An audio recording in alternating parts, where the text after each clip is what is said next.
We started off in 2010, April 2010 we were commercial and we got into fruit wine. From there we got into port. It all started with a blueberry port, aged with our mountain totara. After 6 months we took it to the Newtown Festival. Yeah, and the Wellington. blueberry port was really cool because the blueberries came from Blue Acres down in Pahongara Valley, and Damon used to pick down there, but I don't think he actually used to pick very much. No, didn't used to pick that much. I used to pick a few kilos, and then next thing I would just get too bloated from eating too many blueberries. Come over here, Ivy. Yeah, I got bloated from eating too many blueberries. Nice. And then what happened is the years went by.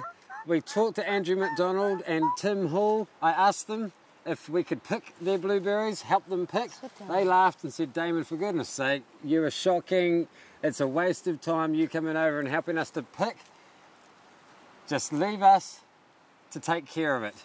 And so they did, and that was our first port, Newtown Festival, in March 2011. Yeah. And it turned out that we thought we were supplying a port for the men, didn't we?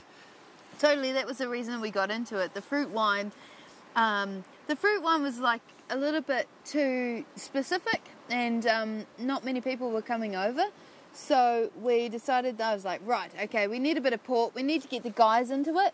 And we were really surprised though, as soon as we started selling it, how many women were really into port. Yeah, and then from there, we came home, were amazed at the popularity of the port. It was just that one port, of course, at the time. But we came home and thought, right, time to get into Black Doris Plum Port and Boysenberry Port. Yeah, totally. Those were the next ports we made, and that's where we got first and second in New Zealand. And so in 2011, September to 11, the Black Doris Plum Port got first place, and the Boysenberry Port got second. We usually don't like to talk about this too much to people because they think that we're the only ones in the fruit port competition. It turns out we were not. There's about 30 other people in the fortified wine competition. So the mountain totara, we started putting into some of our, so not into the whiskey, into the spirit. We started aging it in our spirit. Yeah, and because we had heaps of the Feijoa wine left over, and so we decided that we were going to make some spirit out of it.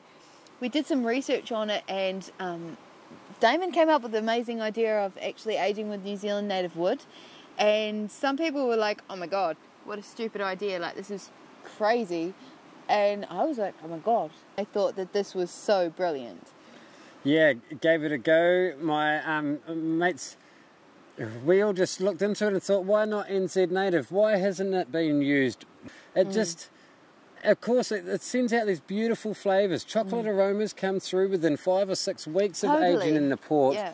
And to us, it's just, it adds this beautiful flavour, and things have just gone crazy from there. And it's really, really fast as well. Like the aging with the New Zealand native wood, it definitely seems to speed up the aging process of the port, which is also another benefit with the port. So our goals now are our mountain totara barrels are coming on their way, and also 10 and 20 litre totara barrels for your children for their 21st birthdays. We're already doing it with Ivan and his little cousins, and my plan is to lock them away. I've got a special spot, and I won't say it on camera because I mean, sorry kids, there is no special spot, but the gods are going to give us your beautiful mountain totara ports on your 21st. Gods. We already have a relationship with these fruit ports. We grew up with them. The trees used to go in our backyard, and we used to go out and pick them, and we loved them as we were children. Has that changed? Of course it hasn't. We have a passion for these certain fruits. So your favourite fruits is your favourite port. That port reminds you of the picking when you're a child. It just reminds you of the whole beauty of so many beautiful memories. Yeah, that's what we think so. Yeah, the summer in the backyard of your auntie or your grandma, like, you know, picking the Black Doris plums out of her tree, or the Feijoas that drop to the ground out of, you know, so many people's backyards. In the start of December, boysenberries. I met a man and I met a couple of Port Club members, and so they get 2 to 3 bottles of boysenberry every month, and what happens with them, what happened to them is the man's father he grew up as a kid, and his father used to love making a boysenberry wine, and then he added spirit to it. He created his own boysenberry port.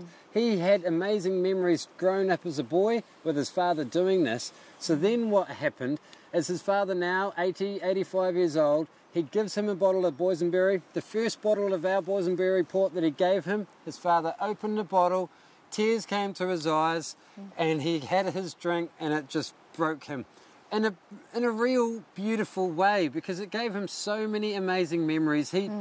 He just loves his boysenberry port, and so here he is now drinking ours, and it's real respect for us. With our port, we want to buy from people who are only family farmed. We want to support people who are making the best quality New Zealand fruit. We want to support them, provide them with an income, provide them with an income on time, like, so we pay up front. We want That's our goal this year. Yeah, totally. 50% deposit embarrasses a lot of the fruit farmers. Yeah. They don't seem to be used to it. We support each other. They give us this amazing fruit. Their harvests are unreal, and we do our best to support them back, which, to be honest, is very different than they are used to. Yeah, and so the other part of it as well is that, so it's all about the morals and ethics. It is a permaculture ethic. It's like we take care of the people who take care of us. They give us the best sun-ripened fruit from their trees and bushes, and we produce the best port that we possibly can. The mountains produce the best trees that they possibly can, and we use the windfall and mountain totara to age our port. We love the way that the businesses were ran back in the days. Yeah. The way that people treated them, people they were either buying off or people they were selling to, it was all due to respect. We looked after each other. Thousands of years ago, many generations ago, we used to go to markets all the time. The way that the markets were ran was all love. It was all a part of it. We respected each other. We paid each other respect, and it's a struggle. Well, we love the markets. Humans have always been to markets, and that's the way. It's a personal interaction with selling and buying. You know, you meet the sellers, you meet the buyers, and you have a relationship rather than that it becomes separated. And that's what we've always tried to do, eh? We get a phone call every now and then. Like every week I'll get a phone call of people saying, "Oh, hey Damon, how are you? I'm so-and-so from Invercargill or Gore, way away." Yeah. Or Auckland, way away from where we are based. And you have that flash of that memory of that face, eh? And they have a relationship with us already. To us, it's very special, and we really enjoy that part. Good boy. Really do. Yeah. It will always stay New Zealand owned, no matter what happens here. And it'll always be about the people. It's about the people, and it's about the earth. It's about respect.